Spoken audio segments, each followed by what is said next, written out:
ओम शांति। आज दिनांक 30 अगस्त 2022। प्रातः मुरली बाप दादा मधुबन। बाबा बोले, मीठे बच्चे, तुम्हें अब लाइट हाउस बनना है। तुम्हारी एक आंख में मुक्ति धाम, दूसरी आंख में जीवन मुक्ति धाम है। तुम सबको रास्ता बताते हो। बाबा कहते, मीठे बच्चे, तुम्हें अब लाइट हाउस बनना है। तुम्हारी एक आंख में मुक्ति धाम, दूसरी आंख में जीवन मुक्ति धाम है।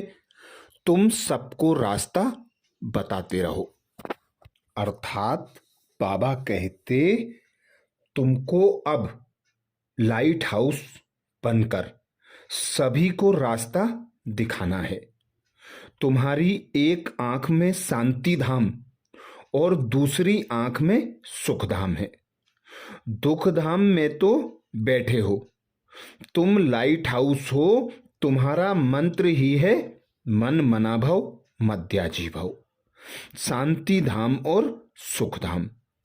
तो बाबा की श्रीमत यही, औरों को रास्ता बताते रहो, यह चक्र फिराते रहो, चलते फिरते बुद्धि में रहे शांति धाम और सुख धाम।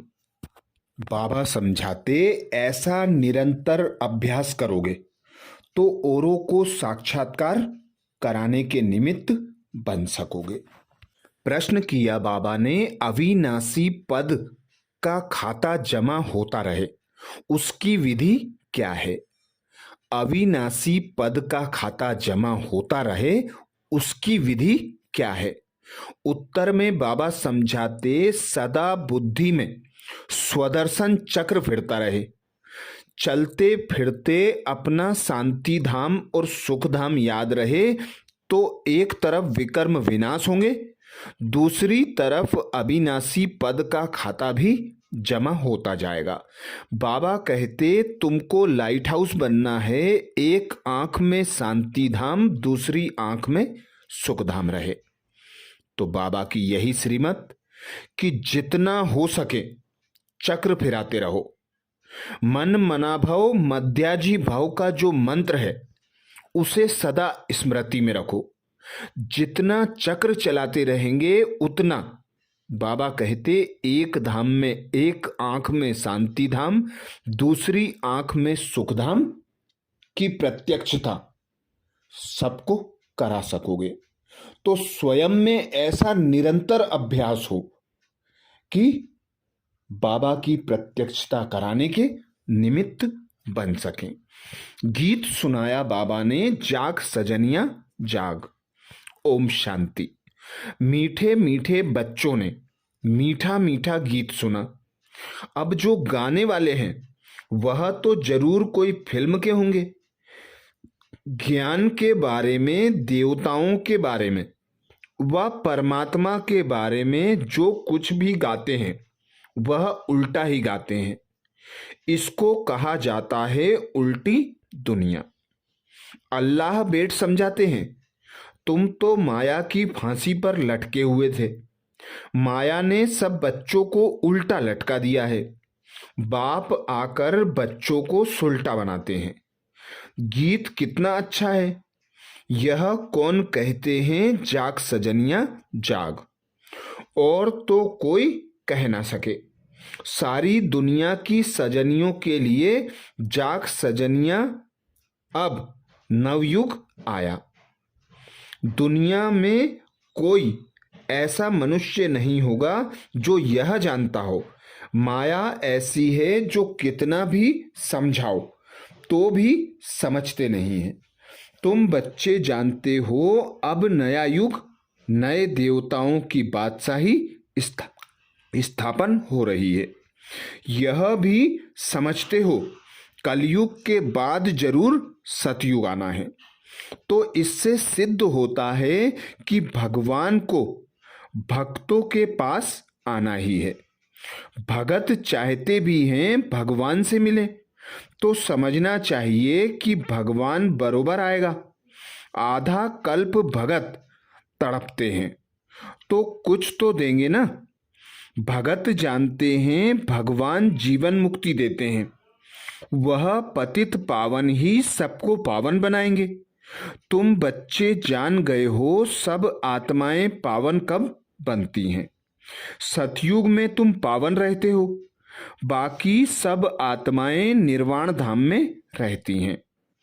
तुम पावन युग में आते हो, निर्वाण धाम को युग नहीं कहेंगे, वह तो इन युगों से पार है।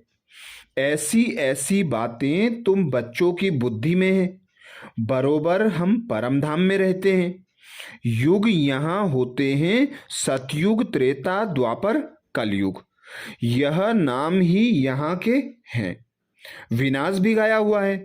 त्रिमूर्ति दिखाते हैं वो लोग, त्रिमूर्ति के नीचे लिखते हैं सत्यमेव जयते। यह रूहानी गवर्नमेंट है ना। नॉन वायोलेंस शक्ति सेना भी गाया हुआ है, परंतु सिर्फ नाम मात्र। तो तुम्हारा भी कोड ऑफ आर्म्स होना चाहिए।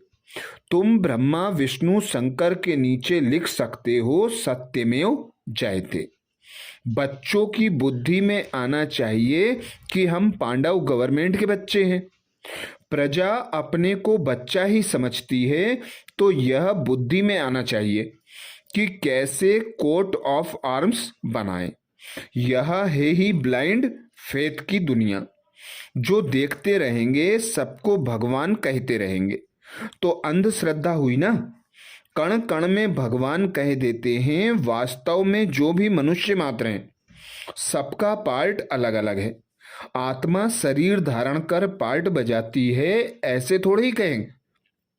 बाबा कहते ऐसे थोड़े ही कह देंगे कि सब भगवान ही भगवान है। तो क्या भगवान ही लड़ते झगड़ते रहते हैं? यह तो है 100% अंधश्रद्धा। नया मकान बनता है तो कहेंगे 100% नया, पुराने को कहेंगे 100% पुराना। नया भी भारत था, अब तो पुरानी दुनिया है। कितने अनेक धर्म हैं, रात दिन का फर्क है ना। जरूर सतयुग में सुख ही सुख था, देवताएं राज्य करते थे। अभी तो इस पुरानी दुनिया में दुख ही दुख है।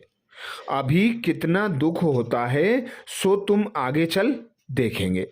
गाया हुआ है मिरुआ मोत मलू का शिकार। उन्होंने सिर्फ लिख दिया है, समझते कुछ भी नहीं है। मनुष्यों को मारने में किसको तरस थोड़े ही आता है। ऐसे ही कोई कुछ कर दे तो पुलिस केस कर दे। यह देखो कितने बॉम्ब्स आदि बनाकर एक दो को मारते रहते हैं। रोज लिखते रहते हैं फलाने फलाने स्थान पर इतने मरे, इन्हों पर केस करें। यह किसकी बुद्धि में भी नहीं है। अभी तुम जानते हो यह पुरानी पाप की दुनिया। सतयुग है नई दुनिया। सतयुग त्रेता में कोई किसको दुख नहीं देते। नाम ही है स्वर्ग, हेवन, बहिष्त। सतयुग हिस्ट्री भी लिख पढ़ते हैं। बाप दादा कहते हिस्ट्री भी पढ़ते हैं। यहाँ तो अथाह धन था जो मंदिरों से लूट कर ले गए हैं। तो जिन्होंने मंदिर बनाए होंगे वह कितने धनवान होंगे। सोने की द्वारिका दिखाते हैं ना, कहते हैं समुद्र के नीचे चली गई। यह तो तुम समझते हो ड्रामा का चक्र कैसे फिरता है। सतयुग नीचे हो, कलयुग ऊपर आ जाता है। यह चक्र फिरता है। चक्र का ज्ञान भी तुमको है। चक्र भी बहुत लोग बनाते हैं, परंतु आयु का किसको पता नहीं। रियल चक्र तो कोई बता ना सके। तुम्हारी बुद्धि में सारा चक्र है, इसलिए कहा जाता है स्वदर्शन चक्र फिराते रहो तो तुम्हारे विकर्म विनाश होंगे। यह है ज्ञान की बात। तुम जानते हो हम स्वदर्शन चक्र फिराते रहते हैं, इससे हमारे विकर्म विनाश होते जाएंगे और दूसरे तरफ अविनाशी पद का खाता जमा होता जाएगा। फिर भी कहते हैं कि हम स्वदर्शन चक्र घुमाना भूल जाते हैं। बाप कहते हैं तुमको लाइट हाउस बनना है। लाइट हाउस रास्ता दिखाते हैं ना, तुम्हारी एक आंख में शांति धाम और एक आंख में सुख धाम है। दुख धाम में तो बैठे हो। तुम लाइट हाउस हो ना। तुम्हारा मंत्र ही है मन मना भव मध्याजी भव, शांति धाम और सुख धाम। औरों को भी रास्ता बताते हो, यह चक्र फिराते रहते हो। चलते फिरते यही बुद्धि में रहे शांति धाम और सुख धाम। ऐसी अवस्था में बैठे बैठे किसको साक्षात्कार हो सकता है? कोई सामने आते ही साक्षात्कार कर सकते हैं। हमारा काम ही है यहाँ, वहाँ तो कुछ है नहीं। तो तुम बच्चों को अब यह प्रैक्टिस करनी है। हम रास्ता बताने वाले लाइट हाउस हैं और अभी खड़े हैं दुखधाम में। यह तो सहज है ना। लाइट हाउस व स्वदर्शन चक्र बात तो एक ही है, परंतु इसमें चक्र में डिटेल आता है। उसमें सिर्फ दो बातें हैं, सुख धाम और शांति धाम। अल्प मुक्ति धाम, बे जीवन मुक्ति धाम। कितना सहज है। जहां से हम आत्माएं आती हैं वह है शांति धाम, अर्थात हमारे पिता के साथ हम शांति धाम में रहते हैं। इसलिए अल्प शांति धाम को बाबा बताते, बे जीवन मुक्ति धाम को बताते। कितना सहज है। जहां से हम आत्माएं आती हैं वह है शांति धाम। साइंस को जानने वाले या नेचर को मानने वाले इन बातों को नहीं समझेंगे, बाकी देवताओं को मानने वाले समझेंगे। लक्ष्मी नारायण के मंदिर में जाना तो बहुत अच्छा है। देखो, यह सुखधाम सतयुग के मालिक थे ना, अभी तो है कलयुग। बाबा कहते अभी तो है कलयुग, थे तो वह भी मनुष्य। लक्ष्मी नारायण का राज्य था ना। कब गीता सुनी है?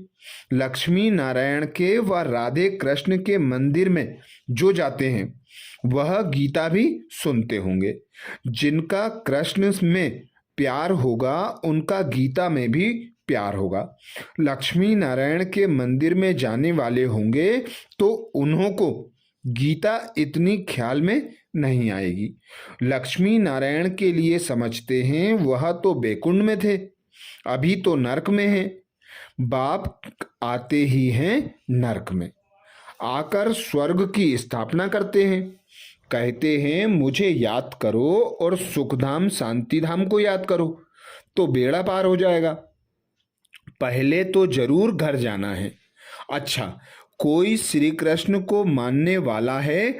बोलो, कृष्ण तो सतयुग में था ना। नई दुनिया को याद करो, इस पुरानी दुनिया से नाता तोड़ो।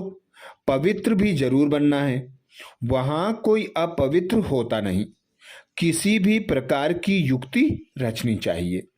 बच्चे लिखते हैं सर्विस कम है, ठंडाई है। बाप कहते हैं ठंडाई बच्चों की है, सेवा तो बहुत हो सकती है।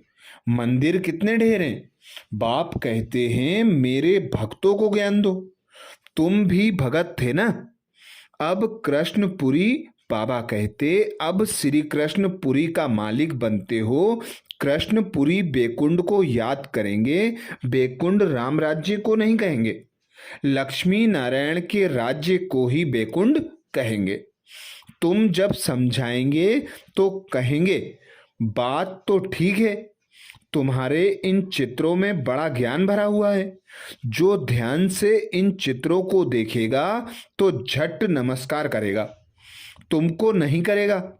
वास्तव में नमस्कार करना चाहिए तुमको, क्योंकि तुम ही ऐसा बनने वाले हो। इसलिए ब्राह्मण कुल उत्तम है। तुम मेहनत कर ऐसा देवता बनते हो। पहले है ईश्वरीय संतान। गायन भी इस समय का है। मनुष्य अक्लमंद होते तो लक्ष्मी नारायण का बर्थडे मनाते।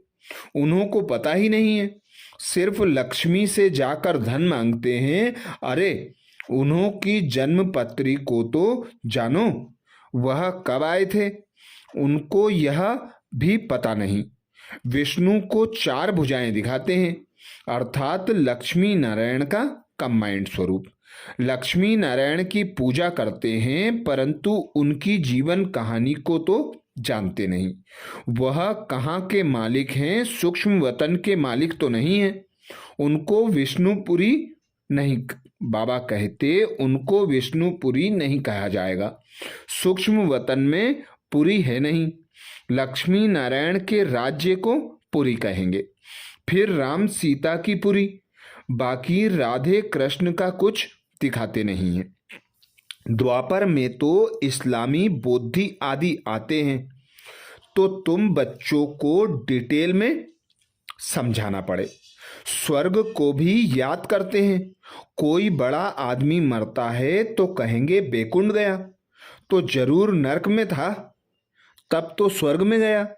इस समय सब नरकवासी पतित हैं। नशा कितना रहता है, दिखाते हैं हम करोड़पति हैं, परंतु हैं तो सब नरकवासी। नरकवासी स्वर्गवासियों को माथा टेकते हैं।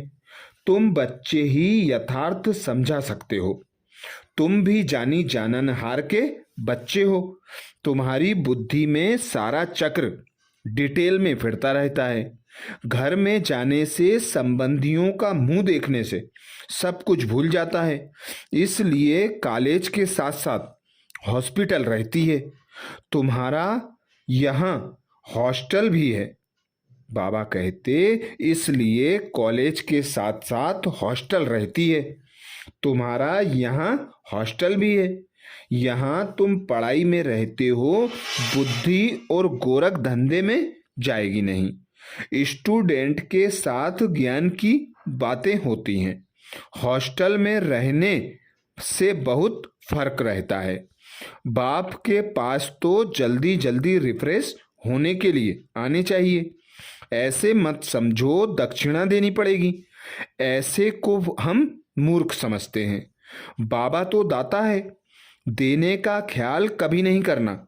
यहाँ सर्विसेबल बच्चों को ही रिफ्रेश होना है।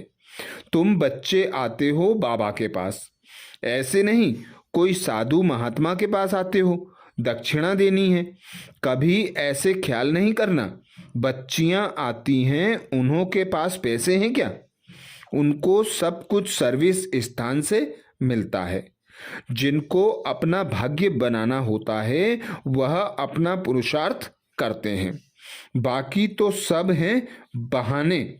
नौकरी है, यह है, छुट्टी मिल सकती है, कोई भी कारण बताए छुट्टी ले सकते हैं। यह कोई झूठ थोड़े ही है। इन जैसा सच तो कोई है नहीं, परंतु बाप का इतना कदर नहीं। बाबा कहते परंतु बाप का इतना कदर नहीं है। कितना भारी खजाना मिलता है। बाबा तो कोई दूर नहीं है। कहाँ भी रहते हो, अपनी उन्नति के लिए रिफ्रेश होने आ जाना है। रिफ्रेश होने से बहुतों का कल्याण कर सकते हो। तुमको तो सर्विस करनी है। यह है बुद्धि योग बल, वह है बाहुबल। यहाँ हथियार आदि कुछ नहीं है। किसी को दुख नहीं देना है, सबको सुख का रास्ता दिखाना है। सतयुग और कलयुग में रात दिन का फर्क है। आधा कल्प लग जाता है रावण राज्य को। तुम बच्चे सुखधाम की स्थापना करने वाले हो, कभी कोई कड़वा शब्द नहीं बोलना चाहिए। सुना ना सुना कर देना चाहिए। सुनते हैं तो फिर बोलने भी लग पड़ते हैं। क्रोध का अंश भी बहुत नुकसान कर देता है। किसको क्रोध करना, यह भी दुख देना है। बाप कहते हैं दुख देंगे तो दुखी होकर मरेंगे, बहुत सजाएं खानी पड़ेंगी। अच्छा, मीठे मीठे सिकिलदे बच्चों प्रति माता पिता बाप दादा का याद प्यार और गुड मॉर्निंग। रूहानी बाप की रूहानी बच्चों को नमस्ते। हम सब रूहानी बच्चों की रूहानी माता पिता बाप दादा को याद प्यार गुड मॉर्निंग और नमस्ते। धारणा के लिए मुख्य सार में बाबा कहते पहली पॉइंट, बाप का व पढ़ाई का कदर रखना है। समय प्रति समय स्वयं को रिफ्रेश करने की युक्तियां निकालनी है। बहुतों के कल्याण के निमित्त बनना है। बाप का व पढ़ाई का कदर रखना है। समय प्रति समय स्वयं को रिफ्रेश करने की युक्तियां निकालनी हैं। बहुतों के कल्याण के निमित्त बनना है। दूसरी पॉइंट बाबा कहते आपस में ज्ञान की ही बातें करनी है। क्रोध का अंश भी निकाल देना है। कोई कड़वा शब्द बोले तो सुना ना सुना कर देना है। आपस में ज्ञान की ही बातें करनी है। क्रोध का अंश भी निकाल देना है। कोई कड़वा शब्द बोले तो सुना ना सुना कर देना है। वरदान दिया बाबा ने। वरदान में बाबा कहते परवश आत्माओं को रहम के शीतल जल द्वारा वरदान देने वाले वरदानी मूर्त भव। परवश आत्माओं को रहम के शीतल जल द्वारा वरदान देने वाले वरदानी मूर्त भव।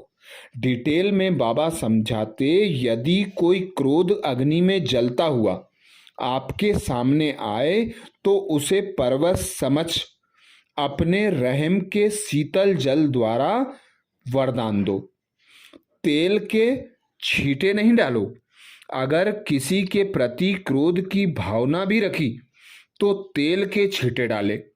इसलिए वरदानी मूर्त बन सहनशीलता की शक्ति का वरदान दो। जब अभी चैतन्य में यह संस्कार भरेंगे तब जड़ चित्रों द्वारा भी वरदानी मूर्त बनेंगे। स्लोगन में बाबा कहते परमात्म मिलन मेले की मौज में रहो तो माया के झमेले समाप्त हो जाएंगे। परमात्म मिलन मेले की मौज में रहो तो माया के झमेले समाप्त हो जाएंगे। तो ये थे बाबा के महावाक्य। अच्छा, ओम शांति।